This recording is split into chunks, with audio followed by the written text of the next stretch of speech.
The whole was silent except for the faint creak of old wooden chairs shifting beneath restless bodies.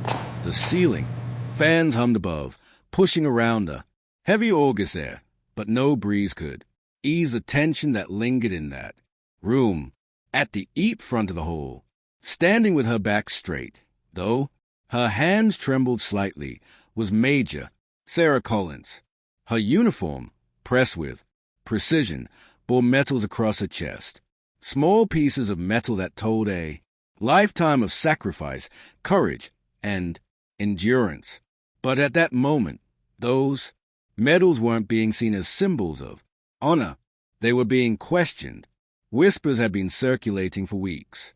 Rumors of the combinations pinned to her uniform were not real, that she had somehow fabricated her service record, that her tales of the battlefield were lies stitched together to gain recognition she didn't deserve. And today the whispers had grown loud enough to drag her into this room, a tribunal of sorts, not official, but just as suffocating, a gathering of officers, veterans, and townspeople who demanded the truth. A man in the third row leaned forward, his voice sharp with accusation. If these medals are real, Major, why is it that so few of your comrades are here to vouch for you? Why do we not see the witnesses, the evidence? Sarah's jaw tightened. Lips parted, but she held back. She wanted to answer, but how could she explain the unexplainable? How could she talk about the classified missions, the nights when silence was survival, the operations that could never make headlines because they were meant to stay in the shadows? Her eyes swept across the room. Faces stared back at her, some skeptical, some pitying, some quietly hostile. Even a few of her fellow officers sat with crossed arms, unwilling to defend her, afraid of attaching themselves to what was quickly becoming a scandal. It wasn't the first time she had faced doubt. As one of the few women to rise through the ranks with decorated combat experience, Sarah had fought not only enemies on foreign soil, but also prejudice, suspicion, and dismissal within her own ranks. She had always carried her burdens quietly, believing that her work spoke louder than her words. But now her work was being erased. A retired colonel stood up, his medals clinking against his chest as he pointed at her. These honors are sacred, Major. They are not ornaments to be worn for vanity. They represent blood, sacrifice, and lives lost. And if you stand here wearing what you did not earn, then you insult every man and woman who paid the price. The words stung, but Sarah did not flinch. Spine remained straight. She looked him in the eyes and spoke, her voice firm, though hushed at first. I know exactly what they represent, sir. I know because I was there when they were earned. I was there when my comrades didn't come back. I was there when decisions were made that haunt me every night. I don't wear these medals for vanity. I wear them because they belong not only to me, but to those who can't wear them anymore. Her words hung in the air. For a moment, there was silence, but then the murmur started again. Doubt spread quickly, wrapping itself around every corner of the room. A woman in the back stood up, crossing her arms. Words, Major. That's all they are, stories. And anyone can tell a story. Where is the proof? Proof. That word echoed in Sarah's chest. She had proof, but much of it locked away, classified, buried in files that might never see daylight.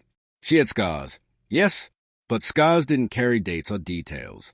She had memories, but memories could be dismissed as imagination.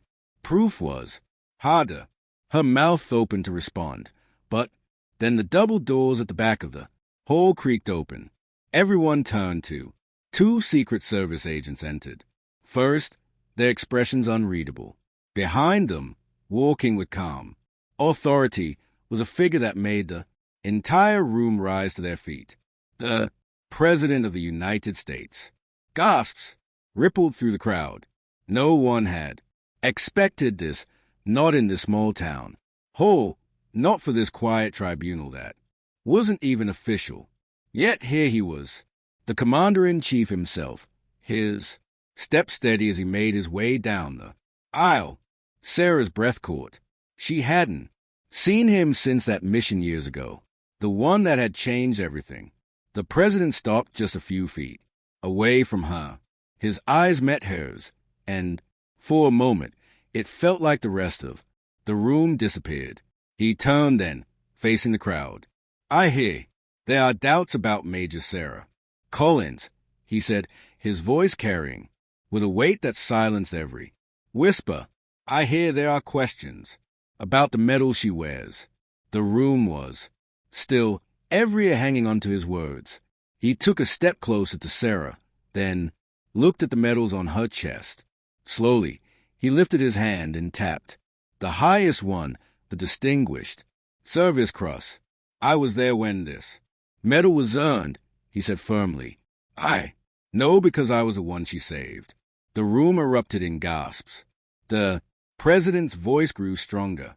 "Years ago, during an operation that will never make the news, our convoy was ambushed. I was not yet president, but I was a senator on a diplomatic mission. We were pinned down, surrounded, and our chances of survival were slim. And it was Major Collins who took command, who led us through the chaos, who carried me and others when we couldn't carry ourselves. I would not be standing here today if it were not for her courage." His words sliced through the room like a blade. All those who had doubted, who had whispered, who had mocked, they now sat, frozen, their faces pale with shock. The president turned back to Sarah, his eyes softened. "These medals are not lies. They are not full vanity. They are reminders of what she gave when most would have given up. And I will not stand here and allow anyone to tarnish her name." For a long, breathless moment, silence reigned. Then, slowly, almost hesitantly, people began to clap. The sound grew louder, spreading through the hall until the walls shook with applause. Tears welled in Sarah's eyes, though she stood tall, refusing to break in front of them. She had endured so much, the pain, the silence, the suspicion. But now, at last, the truth was out. The retired colonel who had accused her earlier lowered his gaze, shame burning in his features.